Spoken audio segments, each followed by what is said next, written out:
الحمد لله رب العالمين، والعاقبة للمتقين، ولا عدوان إلا على الظالمين، والصلاة والسلام على إمام الموحدين الذي بعث رحمة للعالمين، وعلى آله وصحبه ومن تبعهم بإحسان إلى يوم الدين. أما بعد، السلام عليكم ورحمة الله وبركاته.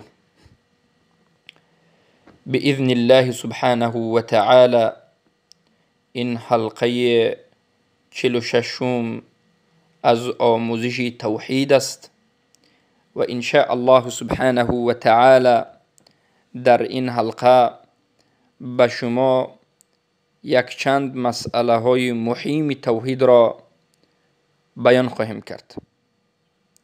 برادران و خواهران عزیز، بارک الله فیکم، باید بدانیم که قرآن و سنت دلالت می کند و علما بیان کرده اند که الاصل هو التوحید و الشرک طارئ فی الخلقیه.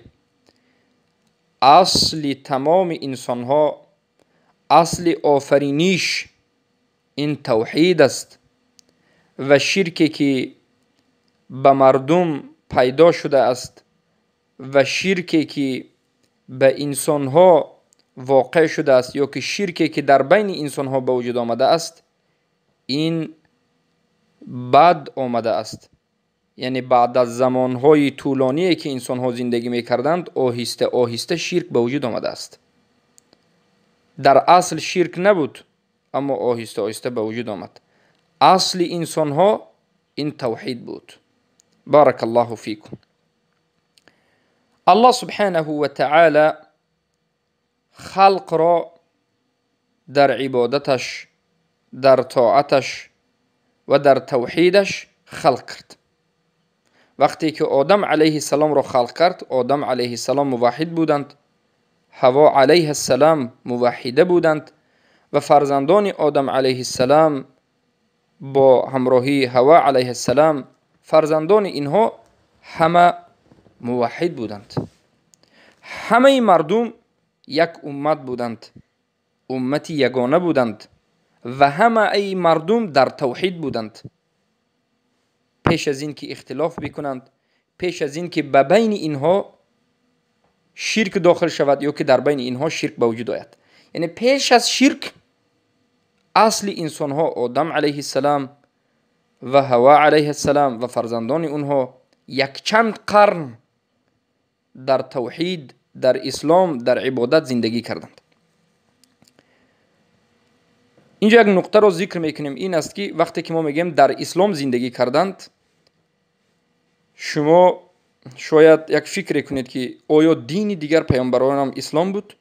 ما همیشه میگیم که در مسئله توحید، در مسئله یکتاپرستی، دین تمام پیامبران یک دین بود. دین همه اشون را اسلام گفته میشد و همشون را مسلمان گفته میشد از نظر یکتاپرستی. از همین جهت رسول اکرم صلی الله علیه و سلم در حدیث هم بیان کردند الانبیاء اخوه و دینهم واحد. تمام پیامبران برادر هم دیگر هستند و دین اونها یگانه دین است، یکتاست. از کدام نظر؟ از نظر توحید، از نظر عقیده، از نظر ایمان به یکتاگی الله در توحید ربوبیت، الوهیت، اسما و صفات، از نظر ایمان در مسئله جنت و نار، از نظر ایمان آوردن به ملائکه ها و از نظر ایمان آوردن سبحان الله به کفر بالطاغوت و الولاء و البراء و تکفیر المشرکین. دین اونها یک چیز بود. یعنی از نظر اصلی عقیده و از نظر عقیده دین تمام پیامبران یک دین است که این توحید است و آفریده شدن تمام پیامبران هم به خاطر توحید است. اما شریعت اونها، یعنی احکام دین اونها از هم دیگر فرق داشت. احکام فقهی اونها، احکام وقتی که گفتیم یعنی بعد از عقیده درجه دوم فروعات، چگونه زندگی کردن، چگونه عبادت کردن، بعد از توحید که هست، البته به هر یک شریعت یا به هر یک پیامبر شریعت خاص خودشون بود. یعنی بعض پیامبران عبادتشون در مسئله نماز وقتش مثل وقتی امت اسلام پنجگانه نبود. بعضی اونها روزداریشون مثل روزداری امت اسلام نبود. همچنین احکام فرق داشت. اما از مسئله توحید اگر سخن بکنیم، همه این سخنهایی که در توحید ما داریم، اصل توحید مقتضای لا اله الا الله، رکن لا اله الا الله، شرط های لا اله الا الله، کفر بالطاغوت، الولاء والبراء، البته تکفیر مشرکین، دور شدن از مشرکین و غیره، این در تمام پیامبران وجود داشت. وقتی که آدم علیه السلام از جنت رانده شدند به سبب شیطان اللعین الرجیم و حوا علیه السلام اینچنین از جنت با همراهی آدم بیرون شدند، از هر دوی اینها ذریه های به وجود آمد، فرزند های به وجود آمد که این فرزند ها در توحید زندگی کردند. و بعد از این آهسته آهسته تمامی بگوییم فرزندان آدم علیه السلام یک چند قرن که ما به این حدیث صحیح روایت میکنیم که 1000 سال در روی دنیا هیچ شرک وجود نداشت. 1000 سال اول این دنیا همه با توحید. گناه بود یا نبود؟ بله بود. وقتی که ما قصه دو فرزند آدم علیه السلام رو ذکر میکنیم، قابیل و هابیل، بله، یکی دیگری رو به خاطر بخل و حسد به قتل میرساند، اما این گناه است، این شرک نیست، این گناه بزرگ است، اما این شرک نیست، این رد کردن توحید نیست. بارک الله فیکم. از همین جهت فرزندان آدم علیه السلام، ذریه آدم علیه السلام در توحید زندگی کردند. به این آیت قرآن عظیم الشان دلالت میکند که الله سبحانه و تعالی در سوره یونس آیت 19 هم ذکر میکند و میگوید اعوذ بالله من الشیطان الرجیم وما كان الناس الا امه واحده فاختلفوا.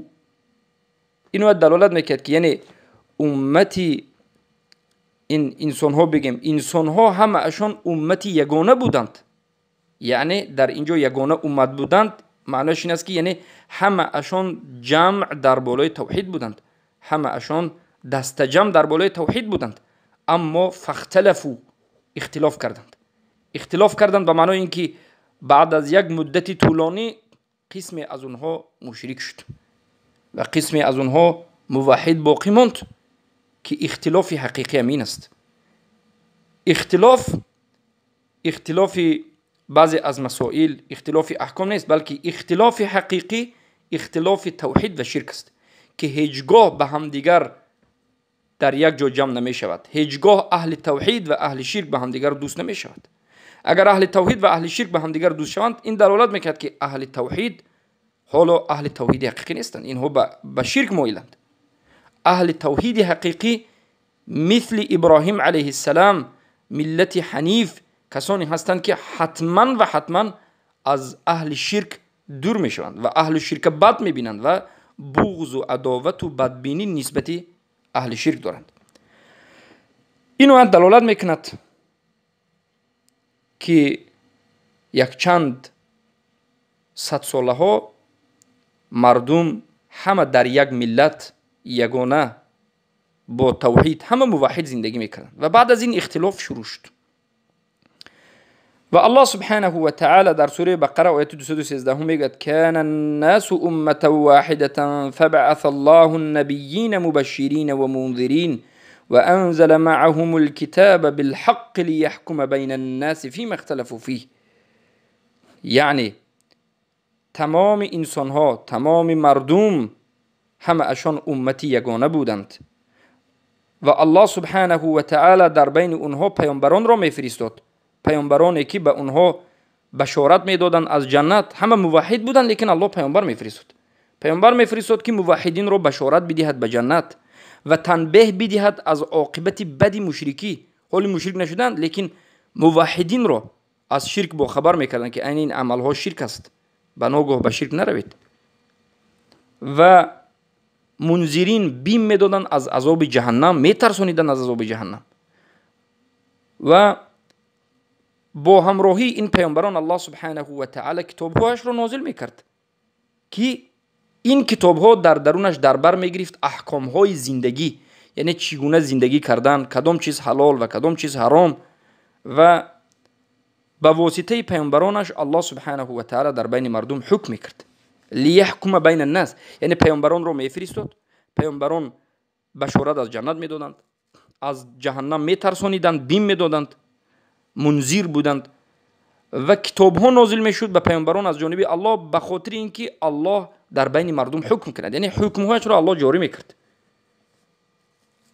فی مختلف فیه، یعنی در همون مسائلی که بین همدیگر مردم اختلاف میکردند، اگر یگان کشمکشی شود، یگان اختلاف در بین اونها رود، در این مسائل پیامبران به حکم الله حکم میکردند. ببینید که الله سبحانه و تعالی از روزی که زمین و آسمان را خلق کرده است حکمش را هم نازل کرده است.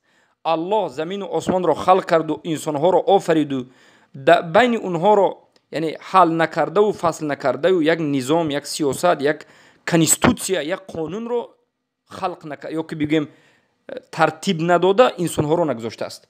از روزی که آدم علیه السلام رو به این عالم گذاشت، از همون روز حکم الله هم وجود دارد. البته هر یک شریعت حکمش، قانونش بگیم، سرقانونش، قانونش، کنستیتوسیاش از همدیگر فرق دارد. اصل توحید است، توحید همه پیامبران یک است، اما قانون به همون زمان به همون مکان دیده الله سبحانه و تعالی نازل میکرد. پس این دو آیت چی را دلالت میکند؟ این دو آیت نیز دلالت میکند که اصل انسان ها در اول آفرینش توحید بود. اصل من و شما، اصل باباهای من و شما که این آدم علیه السلام است و بعد از این فرزندان آدم علیه السلام است توحید بود. در روی زمین اصلا شرک وجود نداشت. چخیلی که در حدیث قدسی آمده است که امام مسلم رحمه الله روایت میکنند که الله سبحانه و تعالی گفت، یعنی حدیث قدسی حدیثی است که الله سبحانه و تعالی با در اینجا سخن کرده است. حدیث یعنی معناش نیست که خود پیامبر صلی الله علیه و آله گفتند. حدیث قدسی حدیثی که الله سبحانه و تعالی سخن کرد اما به قرآن در آورده نشده است. اما این قرآن نیست و غیر قرآن است، حدیث قدسی است که الله سبحانه و تعالی میگه انی خلقت عبادی حنفاء كلهم وإنهم أتتهم الشياطين فاجتالتهم عن دينهم وحرمت عليهم ما أحللت وأمرتهم أن يشركوا بما لم ينزل به سلطانه. من بندگان را، الله میگه من بندگانم را همه اش را پاک و مائل به حق، حنیف یعنی مائل به حق، کسی که حنیف یعنی حنفا، کسی که شرک بد میبیند، شرک ندارد و به طرف توحید رفته است و توحید دوست دارد. حنفا همین الله میگه که من بندگانم را حنفا خلق کرده بودم، کسانی که توحید دوست میدارند، موحدند و شرک بد میبینند و به خاطر الله شرک ترک میکنند، همه اشون. اما شیطان به نزد آنها آمد و آنها را از دینشون بازگردانید و چیزهایی که من حرام کردم برای آنها حلال گفت و چیزهایی که امر کردم برای آنها اختلاف امر من برآمد و شیطان امر کرد به همون انسانها که به من شرک ورزند. یعنی این شرک از جانب شیطان به وجود آمده است.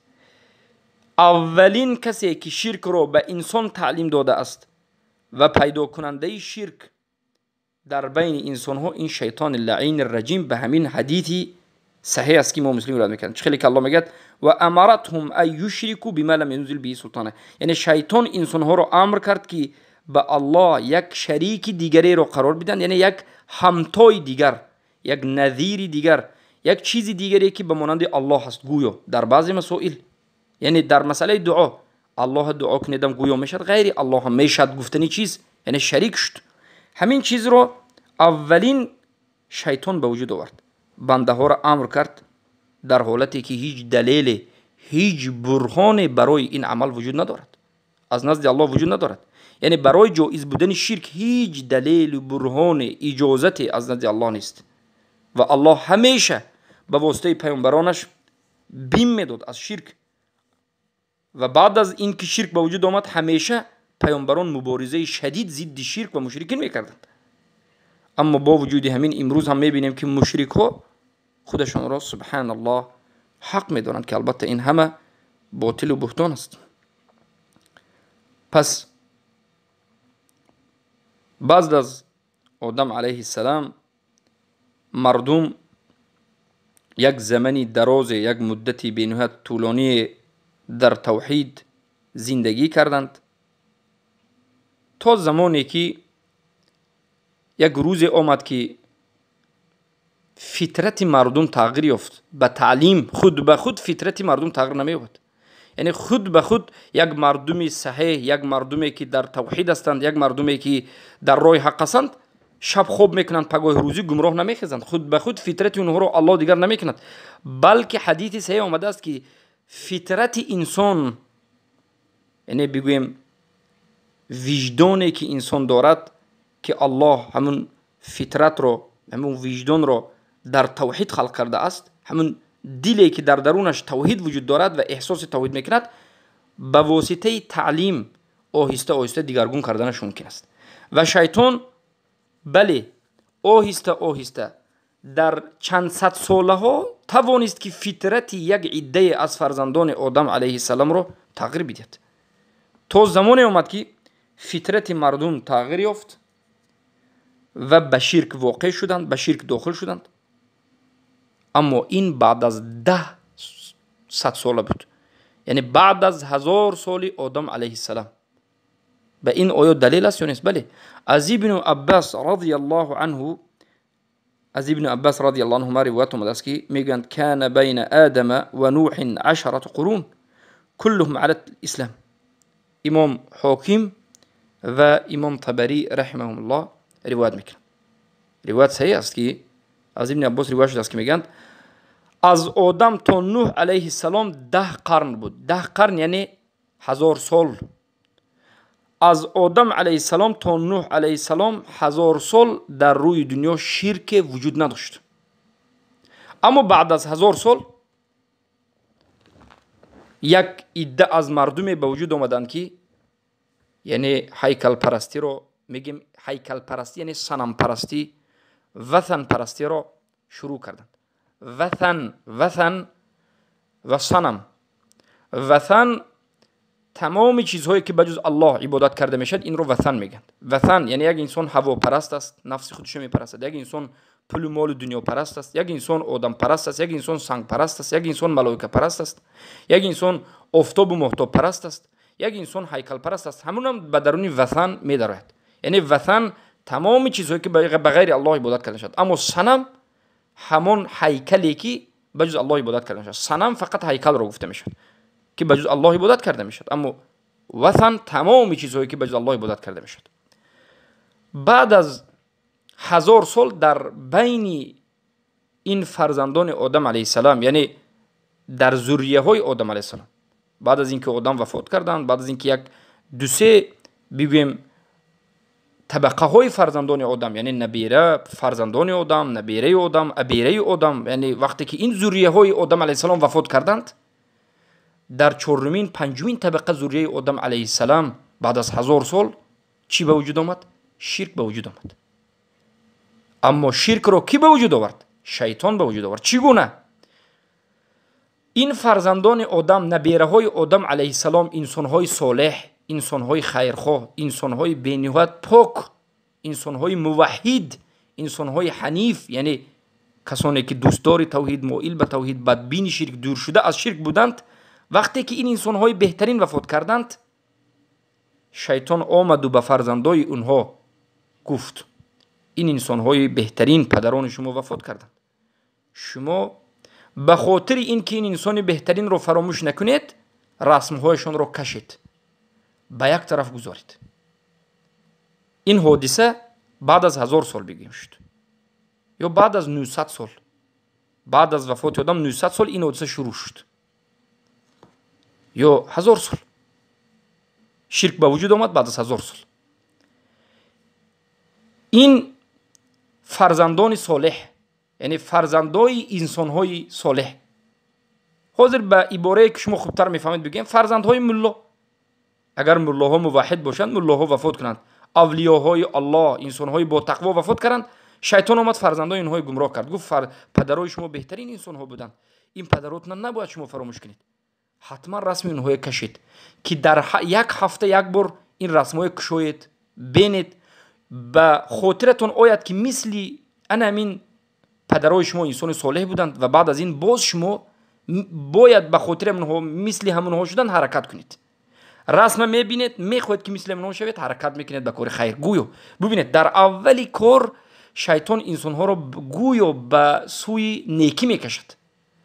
بله این فرزندهای انسانهای صالح هم رسمهای پدران خود، رسمهای باباهای خود کشیدند، بهترین کردند، کشیدند و به یک طرف گذاشتند. روی رسم پوشیده بود، شریعتا جایز، گویا اصلی رسم کشی جایز نه، لیکن روی رسم پوشیده، رسم رو نمیپرستند، به رسم عبادت نمیکنند، اما در یک هفته دو هفته می آیند، رسم میبینند، روی رسم پاک میکنند و به یادشون پدر و باباهای صالحشون میاد، باز حرکت میکنند، خودشون هم به تقوا آیند، به تقواتر میشوند، موحدند. خودشون هم این آدم‌هایی که رسم کشیدن موحدند، حالا شرک نکردند. این آدم‌های رسم کشیده وفات کردند، در توحید شرک نشد. طبقه دوم اومد، یعنی فرزندهای رسم کش، کسانی که خودشون رسم رو نکشیده بودند، پدرشون رسم پدرشون رو کشیده بود، اومدند. شیطان گفت ای انسان ها، شما این رسم ها رو زود زود نظر کنید، شما این رسم ها رو به نزدتون گرفته استید، چرا که پدر شما این رسمی باباهای شما رو بیهوده نکشیده است.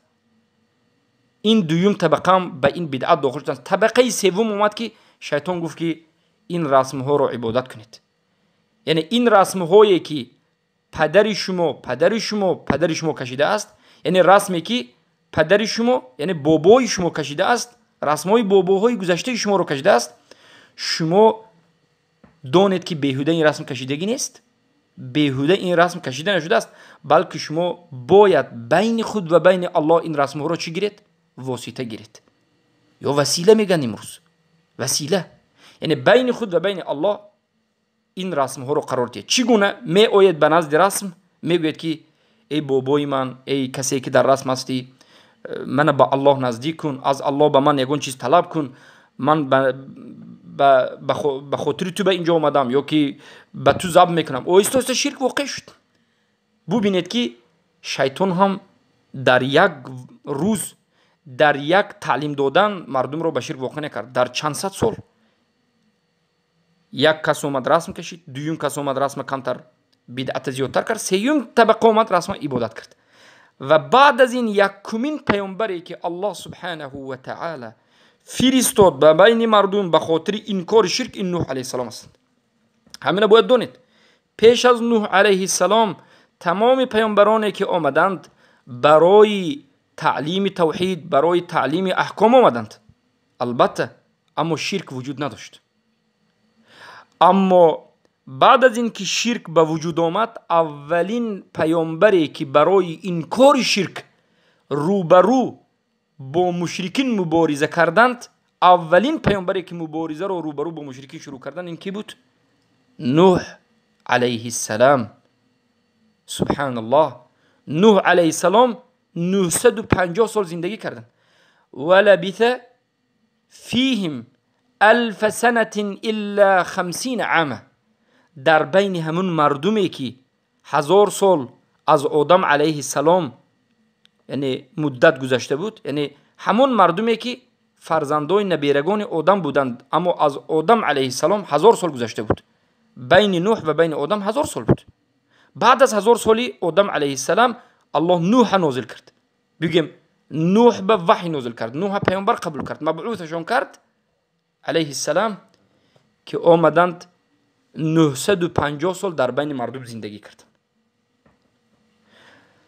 و ببینید که 900 سال زیادتر مردمشون را به توحید دعوت کردند، اما مردم سبحان الله همه مشرک شده بود.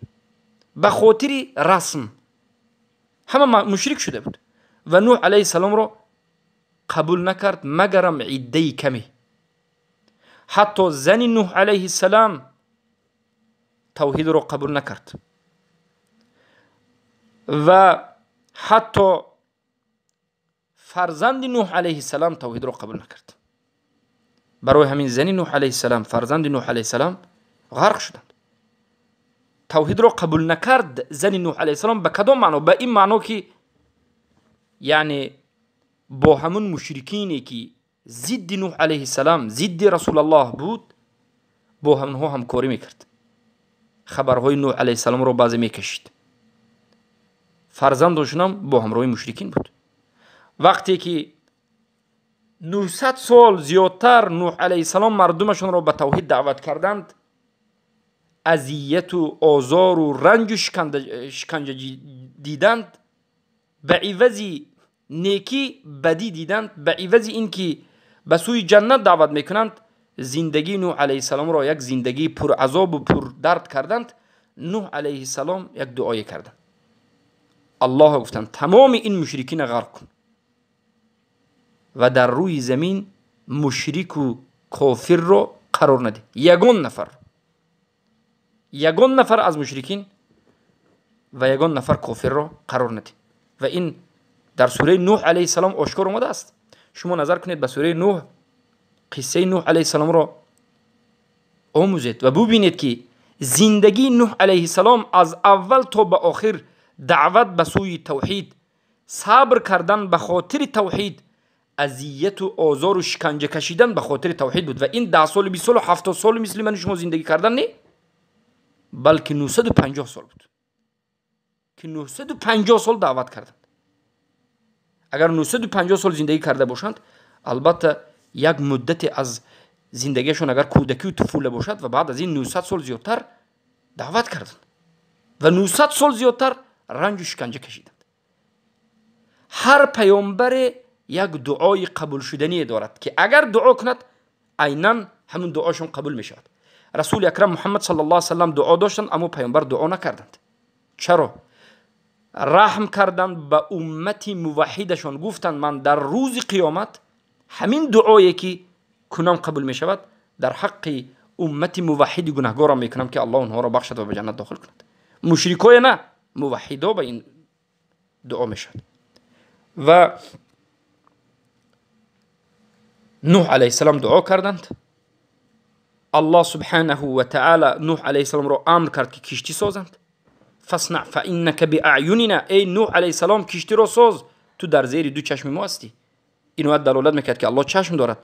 الله امر کرد که کشتی ساخته شد. نوح علیه السلام کشتی را ساختند. تمام حیوانها را و تمام موحدین و مؤمنین که قرار داشتند داخل کردند و خواستند که یک مشرک را که از ذریه خودشون بود به کشتی وارد کنند. این پسرشون بود. گفتند یا ربی این ابنی من اهلی، ای الله، ای رب من، این فرزند من از اهل من است، اجازت به کشتی داخل شود نمرد. الله گفت انه عمل غیر صالح، این فرزند تو به کشتی داخل نمیشود، این باید غرق شود وفات کند، چرا که خودت دعا کردی باید وفات کند.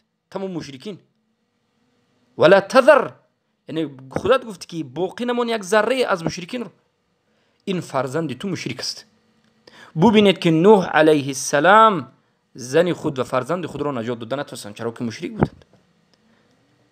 و باید بدانید که عقیده صحیح و درست نسبت واقع نوح علیه السلام این است که تمام عالم را آب گرفت.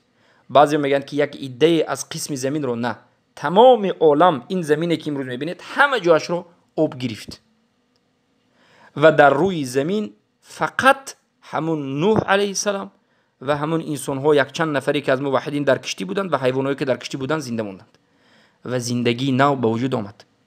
از فرزندهای نوح علیه السلام این دنیا، این دنیای امروز از فرزندهای نوح علیه السلام است.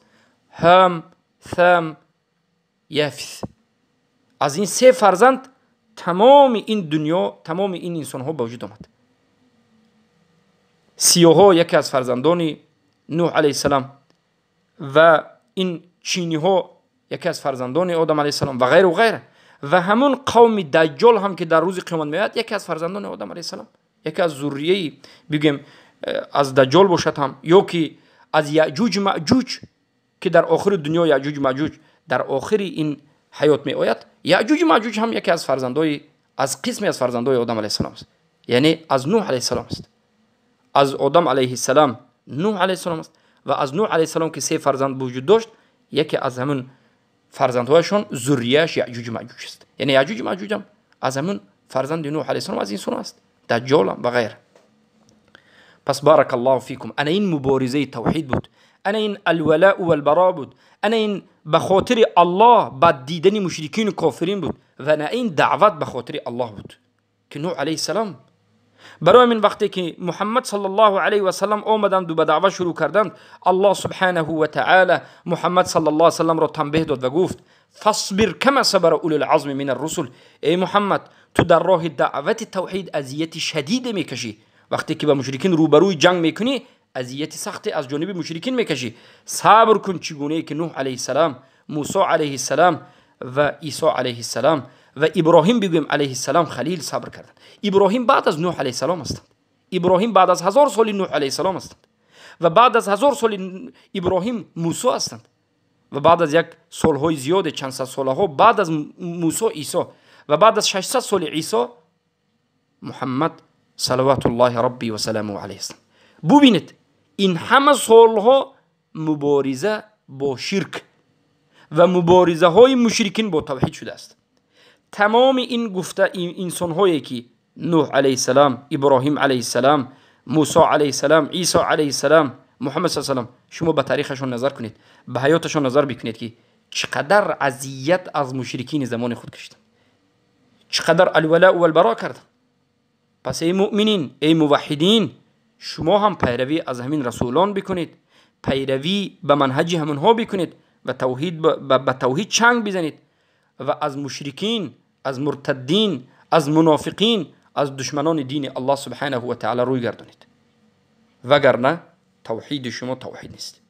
کسی که من موحدم میگوید با مشرکین میگردد، اون موحدین نیست، اون موحد نیست، از جمله موحدین هم نیست. پس یک میخوام مسئله عصر حاضر رو ذکر کنم. بعد از این واقعه رو فهمیدن باید شما فهمید که در همه عصر و زمان وقتی که شرک به وجود می آید، شرک آهسته آهسته از چیزی نیک گویا به وجود می آید و عاقبت یک چیزی نیک، یک فکر نیک، عاقبتش شرک است. شما هیچگاه گمان نکنید که شرک چیزی بد است و همون چیزی بد به بدی میبرد. یعنی شرک بد است لیکن همین بد میکنم من مشرک میشوم، گویان یگان کس مشرک نشده است. کسانی که به واسطه پیامبر مشرک شدند و پیامبر پرست شدند، اینها گمان میکنند که پیامبر بهترین انسانند، زنده اند، پیامبر از سخت دوست داشتنشون مشرک میشن. یعنی به واسطه سخت دوست داشتن پیامبر مشرک میشن. پیامبر نهی کردن، پیامبر گفتن لا تطرونی کما اطرت النصارى عیسی ابن مریم، من سخت غلو در حقم نکنید، من بالا نبرید چگونه ای که نصارا، یعنی امروزه خریستیان ها، نصرانی ها در حق عیسی علیه السلام غلو کردند و سخت دوست داشته، در آخر شدند مشرک شدند. شما این طور نکنید. یک آدمی اولیای بهترین دوست داشته و نقض دیده رفته، بعد از وی قبر پرست نشوید. یا بگویم امروزه مسلمان های به نام مسلمانی که دعوای مسلمانی دارند و مشرکند، حزبی ها، خواه حزب نهضتی باشد، خواه گروه 24 باشد یا دیگر حزب هایی که خودش به اسلام نسبت میده اما دموکراتیا میخواهد، اینها هم نیت خیر دارد. بله، وقتی که به حزبی ها نظر میکنید، به این گروه های باطل سخن میکنید، میگن که ما نیت خیر داریم، ما مبارزه به همون مشرکان میکنیم، ما مبارزه به همون کفار میکنیم. لیکن به کفار و مشرکین ما دیده ایستادیم که در این عصر 21 به قرآن و سنت مبارزه کرده نمیشود. اینا میگویند، همین حزبی ها میگویند که قرآن و سنت امروز یعنی برای مبارزه کردن کفار کافی نیست و اون میتود و اون راههایی که صحابگان به همون راه مبارزه با مشرکین کردن امروز نمیشود. امروز با جهاد مبارزه بردن نمیشود. امروز ما باید با مبارزه مصلحت آمیز، مبارزه که اول خودمون باید مشرک شویم، خودمون به سیستم همونها درویم، ما همچنین مبارزه کنیم. چگونه مبارزه؟ ما به مشرکین مبارزه بریم لیکن قانونهای مشرکین، دین مشرکین قبول کنیم، دیگر علاج نیست. یعنی اول ما مشرک میشویم، یگون روز بعد مسلمان میشویم یا نمیشویم، والله اعلم. انا اینم برای بگویم اگر نظر بکنیم از یک جانب گویا اینها هم خیرخواه است و شرک اینها هم که شرک حکم است و این شکننده اسلام است، از همین گویا نیت نیکی به وجود آمده است. البته و زین لهم الشیطان و ما كانوا یعملون، و این زینت شیطان است. یعنی شیطان لعین الرجیم به همین بیچاره ها هم همچنین زینت داده است. شرک را که گویا دیگر علاج نیست، گویا در این زمان ما باید به واسطه شرک به توحید دعوت کنیم. چگونه که ما در حلقه اول گفتیم به سوی توحید به واسطه شرک دعوت کردن این البته مخالف قرآن و سنت، این یک نامعقولی، این یک دیوانگی، این در یگان منهج رسولان نبوده است و نیست و قبول هم نیست و الله بری است و بیزار است از این نمود دعوت.